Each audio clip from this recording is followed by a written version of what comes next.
Let's talk about scams.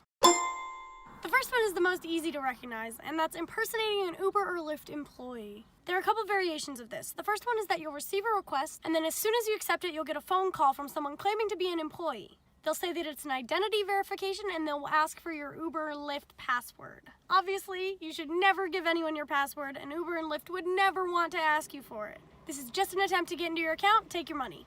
Another is that someone will take a ride from you and they will claim that you will not be getting paid through the app, you will be getting paid through some other way. I've heard of them giving pretty legit looking business cards and claiming that if you have to give Uber this code and then they'll pay you a bunch of extra money or something. Obviously fraud.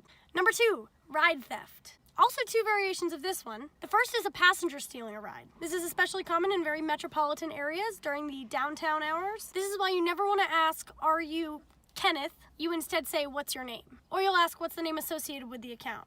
You also don't want them to see your phone because they may look at the name and then tell you that's their name. Another one is a driver stealing a ride from another driver. The other driver may or may not actually be an Uber driver. What they'll do is they'll pick up the passenger and the passenger doesn't actually care if they're in the right Uber. They just tell them where they're going, maybe give them cash. But a lot of times they'll see a passenger waiting and then they'll claim that there was something wrong with the app and request to be paid in cash and Venmo or requesting a ride separately. Number 3, additional people. If you're in an area that has pool or line, sometimes people will request a ride, but they will not disclose how many people they're bringing with them. Pool and line have a maximum of 2 people that you can bring with them. Any more than that, you need to request the whole car. So then once they get in the car, you can't pick up additional passengers. The other one is bringing more than they requested. For example, if they request an Uber X, which only allows 5 passengers, and then you driving your Uber XL arrive, they'll put in more. Or they'll just try to squeeze additional people than there are seatbelts. If you have an Uber XL, you can request that they adjust the payment, and they usually will. But if you have an Uber X and you take 6 people in your 5-passenger car, they will not adjust it, and you could risk getting in trouble, both with the law and with the companies.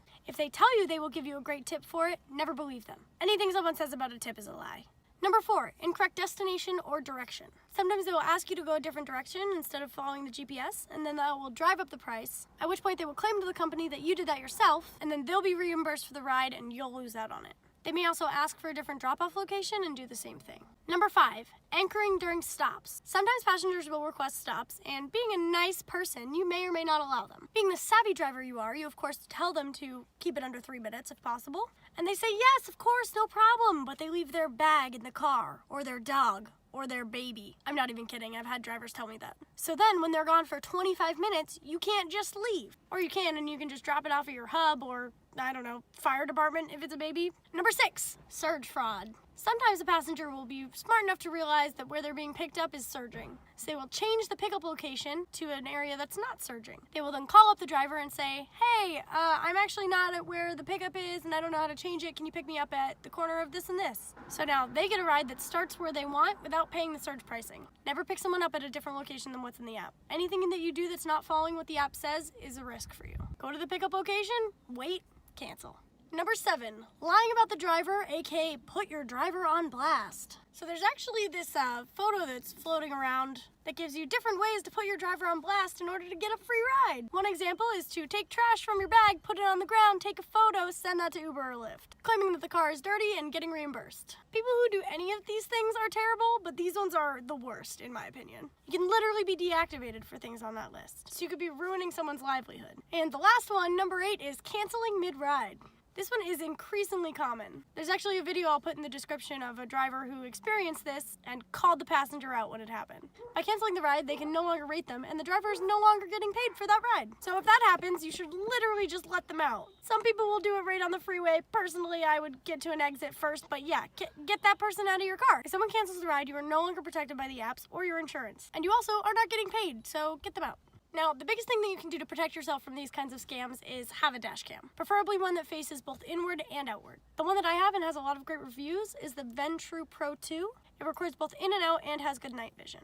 Another thing that you can do is keep your sound on for your phone to make sure that you know if someone is canceled, especially if you use a different app for navigation.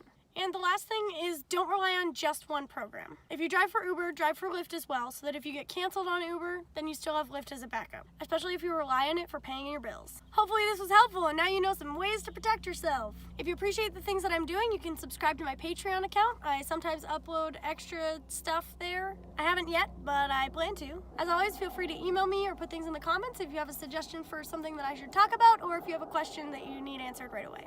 Have a great day and drive safe.